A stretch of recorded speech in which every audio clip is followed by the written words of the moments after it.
Hello everyone, welcome to my spiritual sanctuary. My name is Sandra. Welcome in everyone. Welcome in, have a seat, relax. It's Feng Shui Friday. It's June 2nd, 2023. I hope everybody's doing well. If this is your first time joining Feng Shui Friday, I want to say welcome. So glad to have you. And if you are coming back, you know I appreciate you coming back, and thank you so much for being a faithful subscriber on the channel and supporting the channel. I really do appreciate it. So let's start talking about Feng Shui Friday. Let's get it right off the top, okay? So today we're talking about Feng Shui for the garden, inside and outside. I thought this would be a good topic for June, being that everybody is now doing more outside, creating outside areas where we're sitting outside at poolside, and also in the garden, and also balconies, patios. And I thought I'd talk a little bit about plants on the inside as well. As we know in Feng Shui, we always bring the outside inside, and that comes from the famous builder Frank Lloyd Wright, when he said that building our buildings like that have, what do you call the sky windows, and lots of windows, so you can see the nature and you can see the connection to nature, and bringing that inside so that we feel all the elements of nature.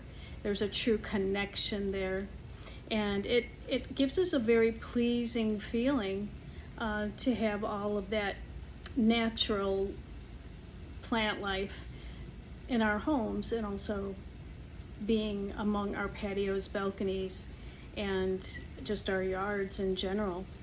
So as I said last week, we can align the bagua onto the floor plan of our backyard. We can also align the bagua onto the balcony. We can apply the floor plan onto a patio as well. We can make, just like we can make a separate bagua for each room in the house, we can do the same thing for our patios and also our outdoor living areas. So when we do that, we're going to look at our yards, patios, balconies, and we're going to do the same thing we would do with our homes. We would say what are the directions, north, south, east, west, and then, southeast, southwest, northwest, northeast. Where do they fall in that yard, in that place on your balcony, on that place on your patio?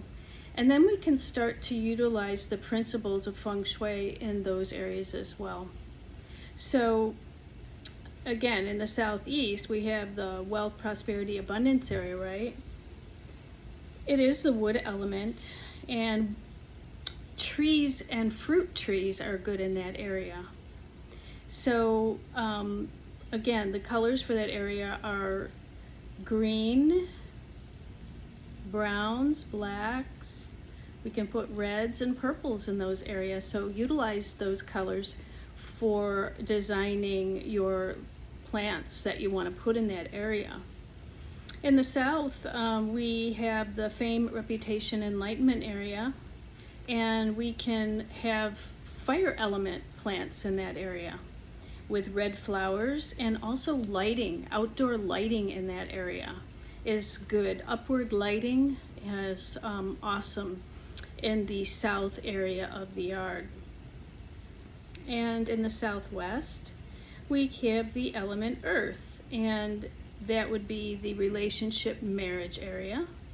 And it's pink, oranges, yellows, reds, flowers. So again, we're going to use the colors of the areas and those particular areas.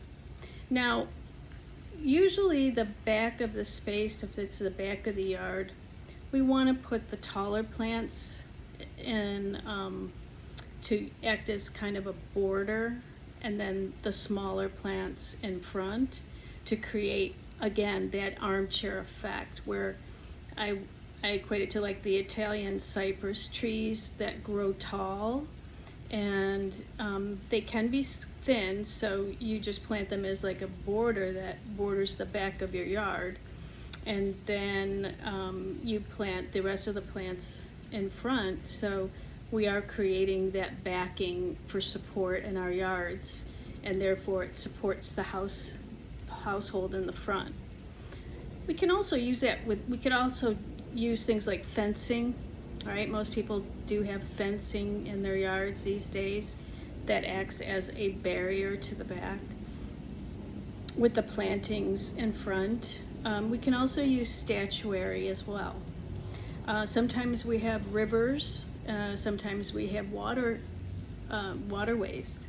that are to the back of the properties. So lots of different options that we can work with, but all in all, the Bagua can still fall in those directions. Now, west, when we look at the west side, that is the metal element.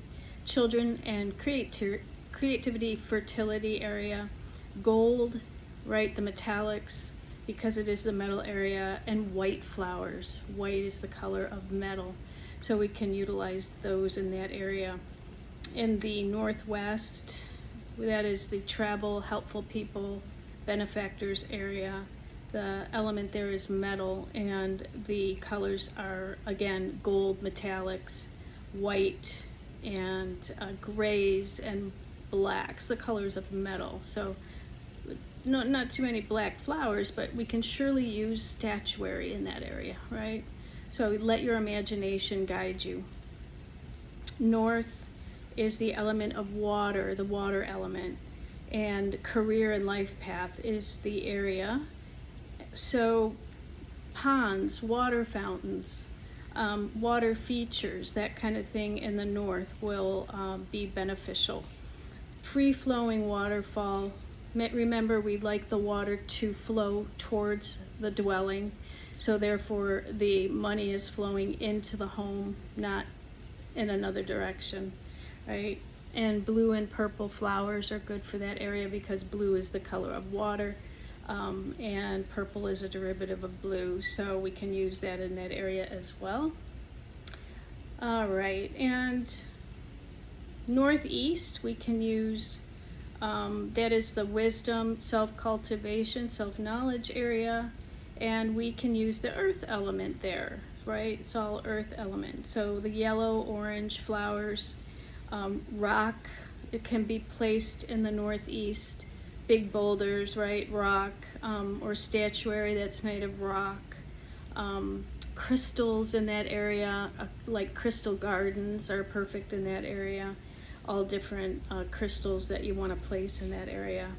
So the northeast is for our wisdom and self-cultivation. So what we can also do in that area is place a little seating arrangement in that area for meditation, because that is a place to cultivate ourselves through meditation and going within. It also is not in the northeast, would not be in direct alignment with the sun. Therefore, it's cooler, it's more yin oriented, right? And for meditation, that's perfect. It provides the shade that we need for quiet contemplation and going within. Now the east, that is the family and ancestors area. The element is wood, right, in that area. So browns, greens, foliage, family and ancestors. So things that, are part of the family, statuaries, like, when sometimes you see those, people have those paw prints of their dogs, or maybe even a little tribute to your dogs or animals that are part of your family. Sometimes, in children, they put their foot imprints in those areas.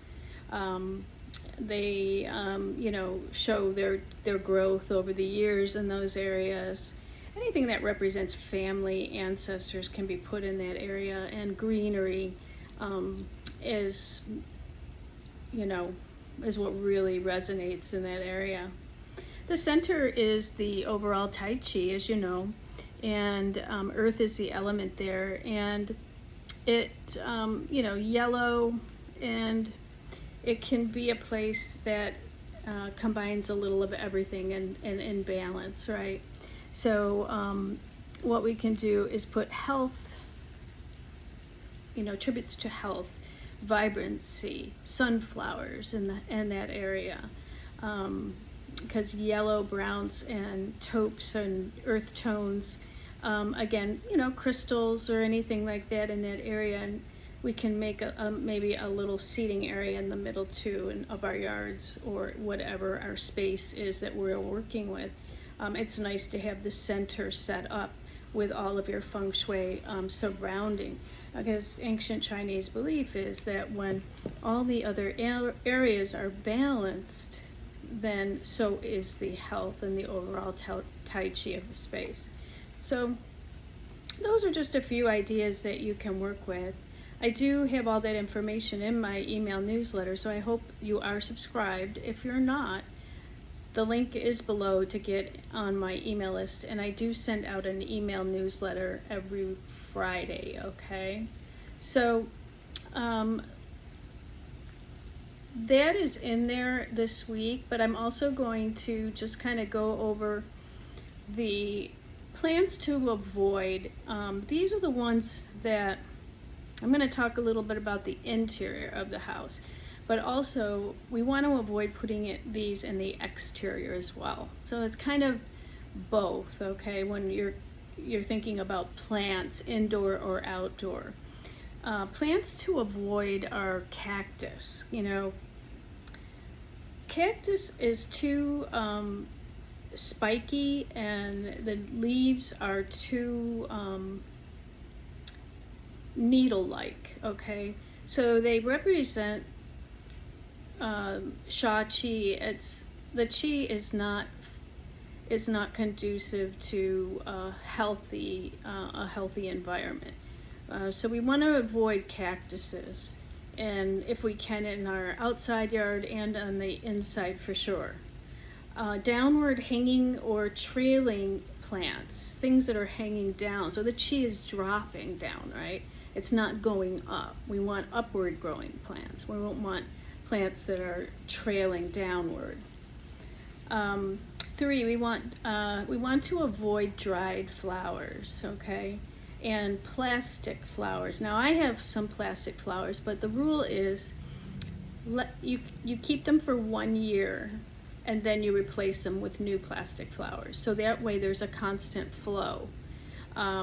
And make sure that you're cleaning them, dusting them, that kind of thing, because they do tend to attract a lot of dust. The dried flowers, it speaks for itself. That Qi is no longer living. It's gone within that. And I know a lot of people have dried flower arrangements. In fact, those were really in the 80s, but it is not real life force energy. So it doesn't really give your space the life force energy that you're looking for. Try to avoid those inside and outside, okay? And that leads us to removing diseased plants, anything that has a disease associated with it, dying plants, dead plants, and take them out and replace them with something new, okay? That's the rule, is dig it up, take it out, and replace it with something vibrant, and watch the Qi rise again. We also, one of the rules is no bonsai plants inside the house, because they are dwarfed, right? So it's limiting the Qi flow. They are okay on the outside of the house, okay? So bonsais can be placed outside in your garden or your balcony, but we want to avoid bonsai on the inside of the house, okay? Just a rule of thumb. And one other rule of thumb is we do not want to put plants in the bedroom because of the way that the plant absorbs oxygen and and it releases nitrogen, takes in oxygen, releases nitrogen. and we don't want that nitrogen in our bedroom in the evening while we're sleeping. So avoid plants except for one, and that's the snake plant. The snake plant is okay because it does the opposite. It releases oxygen in the night and takes in nitrogen during the day. So we can include that. It's also called the mother-in-law's tongue. You may have heard of it spoken like that. All right, and this is all in my email newsletter, okay, guys? So if you're interested in knowing more, it's all in there. I'm going to run down a list of plants that I highly would recommend inside or outside for adding, good chi to your space. The first one I'm going to tell you about is the Areca palm. Now, this is the best rated plant for being a toxic avenger. It avenges toxic energies, okay? And that has been proven by NASA, so there's science behind it. The next one is the spider plant. It removes formaldehyde from the air, says NASA. So a spider plant is really good in a bathroom, okay? Any bathrooms that you have a spider plant is good because it will remove all of the formaldehyde from, the showers, the toilets, and all of that, and dissipate it. Number 3 is a peace lily, okay? That's a great remover of toxins in the air as well. And of course, it's a plant of peace. So we want to put it in our meditation area, or we want to put it in our spirituality center, or someplace where we would like to remember peace. 4 is a Boston fern. That does remove formaldehyde from the air as well. And ferns are perfect for outside or inside. Number 5 is lucky bamboo, and we've all seen lucky bamboo. And you might want to include the number of stalks for the proper results that you're trying to achieve. So in my newsletter, I do have all of those. It's the meanings of the lucky bamboo numbers. So 1 stalk is simplicity. 2 stalks is best for love and marriage. 3 stalks is for happiness, and that is the most popular one. 4, we almost never have 4 lucky bamboos because 4 could draw negative energy in, according to Chinese culture. 5 stalks is for academic achievement and creativity. 7 stalks for good health, longevity. 8 stalks is for wealth and prosperity. 9 stalks is for good fortune and overall luck. 10 stalks is completion or perfection. And 21 stalks is an all-purpose blessing, okay? So use that information any way you'd like in your space, okay? And I hope that was helpful for you. Lucky bamboo is always a good choice for your inside plant or outside. We have number 6 is the fiddle leaf fig. That one you want to face east in a very sunny window. It replaces moisture, so it's good for hot, dry climates, okay? Let's see, the snake plant, as I told you, is good for the bedroom, also known as the mother-in-law's tongue. Golden pothos, that is good for bringing wealth and good fortune. Let's see, number 9 is the rubber plant. That's great for removing toxins. Number 10 is dumb cane, and it's also known as Dieffenbachia. It is poisonous, so be careful with pets, okay, and children, that they don't eat it. So up high, okay, so nobody can get to it. And beware of that also in your backyard if you have livestock or deer or anything like that, or dogs and cats back there. All right, 11 is hyacinth. That is uplifting wood energy for the east and the southeast sectors. Number 12, African violets. I would recommend purple or red for the south because it contains the fire element, and that's the fame, reputation, enlightenment area, okay? 13 is elephant ear, also known as the philodendron, okay? So that is used in the South. It adds emotion to the space. And, you know, we can sometimes use emotion in an area. 14 is cyclamen. It's a spreading plant, adds earth energy to the southwest sector, okay? 15, jade, symbolic of growth and renewal.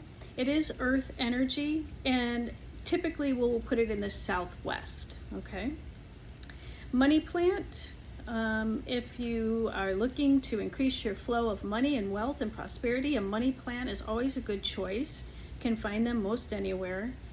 They have the round, thick leaves. It represents the metal element, and use it for the West. We can also use it for a metal cure, okay?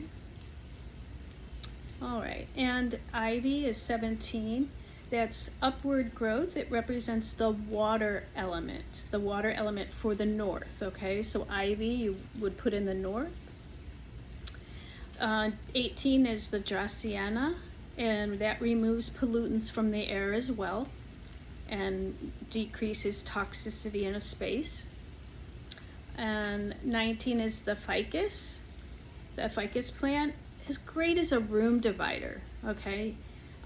You know, if you line it up, it's great to have it as a room divider. And Buddha sat under a ficus tree to increase his enlightenment. So it would be awesome to have it in your meditation area as well, if you wanted to create a little divider or a little round, maybe sitting area, ficus around it.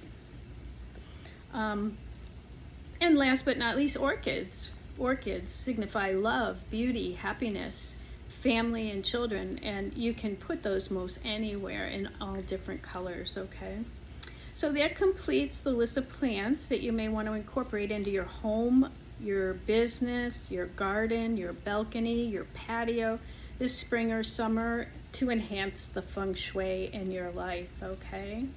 So I hope that was helpful. Now I did in the newsletter include the flying star energies for the month coming up, which starts on the 6th, Tuesday, June 6th to July 6th. It's the month of the Yang Earth Horse. We're moving into a brand new month, brand new energies, and all of the energies are doubled. If you heard me say that last week, I'm going to repeat myself again, because when you hear something more than once, right, you have to pay attention because it's important. The energies are doubled. So that means that the unlucky areas are even more unlucky, and they need their cures and enhancement in that space, or they need to be avoided altogether, okay? And then, of course, the lucky ones are even luckier, so utilize those areas to your benefit. And if you had put your cures and adjustments in place in February for the year of the rabbit, then you are good to go. You don't need to do anything more, because it's the same element, the same numbers for this upcoming month, because they're the same and they double. All of the information is in my email newsletter, so once again, just subscribe to the newsletter and you'll get all of that as well, okay? So I hope that was helpful for everyone, and I hope you're designing your gardens and spending more time outside, enjoying the fresh air.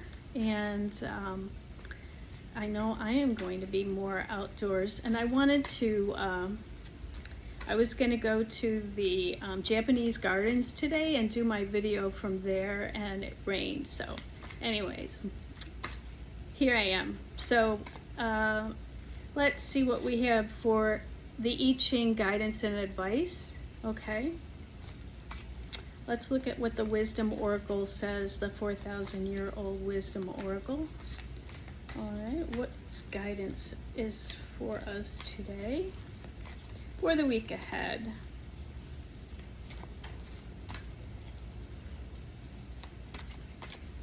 Let's see. Oh, there we go. Well, 3 came out. I'm going to take the top one. All right. Small restraint. Hexagram 9.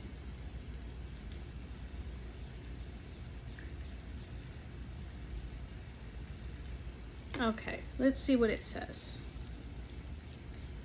Okay, so this is wind over heaven. It says nothing is happening and the result is frustration. You have all of the pieces, but nothing seems to fit. You are being restrained for your own good. If you force things, it will end in failure. Okay. Well, there you go. If you are feeling stuck in any way, shape, or form, and you're feeling like things aren't really moving forward, and yeah, you're being asked to just wait. Stop and wait. There's something that needs to happen. All the pieces of the puzzle have not fallen into place, or there's something that you are supposed to contemplate. There's something, piece of information that's supposed to come into you that you don't have yet. So there's so many different reasons why. This is like the Hangman card in the tarot. So that's always an indication that we are being held in a upside down position, maybe, or we're being held in a restricted position to gain a new self-perception about life in some way. So life tends to stop us and give us a time out so that we can get a clear vision, we can get a new perception about something, and go within and just stop moving forward so fast, stop doing, and just start being, okay? Just start being and see how things unfold. Sometimes, we don't have control over the universal design, what God has in mind. Sometimes we have no control over those things, and that's when we know when we're small restraint, when we're being restrained in some way, shape, or form, that there's a bigger reason for it. There's a bigger picture that we can't see yet, but we just have to have trust and faith that we are in the right place and everything is divinely orchestrated for our highest and best good. And even though we don't know why, we have to just accept and trust that the universe has our back, and our angels are our guides. The divine is always with us, always helping us. Our deceased loved ones are with us, helping us on the other side. And there is no reason to worry because we are well taken care of. We will be provided for, and we will always have our needs met if we allow life to unfold the way it wants to. Okay? So I'm going to leave it there. And again, I know last week I did not come back on and do the hexagram. I don't even remember what it was now. Maybe I'll talk a little bit about it in my next video. I will come back and do a full translation on this one for everybody this weekend. It was a holiday weekend last weekend. Sorry guys, I was busy doing other things, but this weekend I will be back and I will get this one to you with a full translation of what small restraint is, because I feel like this one's important to talk about because it's beyond our control usually. All right, so anyways, I hope you have a wonderful week ahead. I hope that garden information was helpful for you today, and I will see you soon. So until we meet again, my friends, stay in the love, the light. Namaste.